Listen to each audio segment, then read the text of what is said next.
દવાને મોંમાં સરકાવી તેણે તેને 2 ઘૂંટ પાણી પીવડાવ્યું અને તે શાંતિથી બેસી રહી.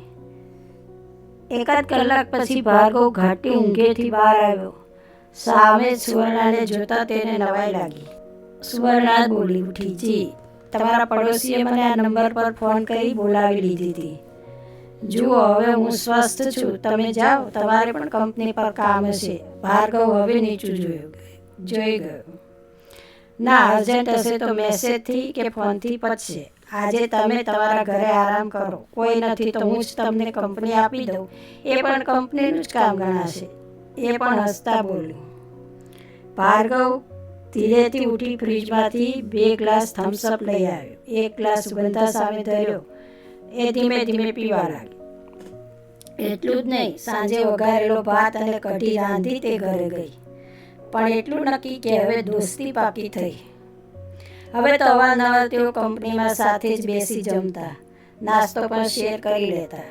છતાંય સુવર્ણા અંદરથી એવું જ માનતી હતી કે તે ભાર્ગવ કરતાં મોટી છે, એટલે કે આ સંબંધનો કોઈ અર્થ ખરો.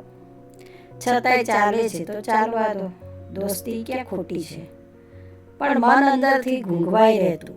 વળી તે જીવીબાને ખોળે જઈ રડી પડી. જીવીબાએ કહ્યું, તું ભાર્ગવને આપણા જ ઘરે જમવા બોલાવ. રવિવારે શાંતિથી.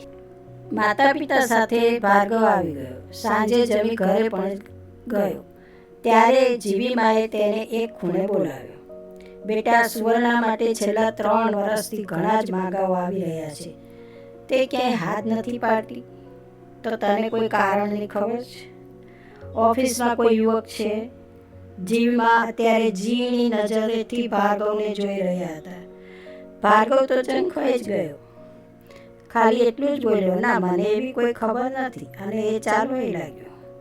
બરાબર 10 દિવસ પછી જીવીમાએ વાતમાં ભાર્ગવનો નંબર લઈ લીધો. તે તેમને એકલા ઘરે ફરી જમવા બોલાવ્યો. આજે ઘરના ખૂણે આ વાતમાં શું થઈ શકે એ મૂંઝવણ તેણે તેને જ પૂછી અને સૌ વિખરાયા. ભાર્ગવની માં અનસુયાબેન વિચારે ચડ્યા.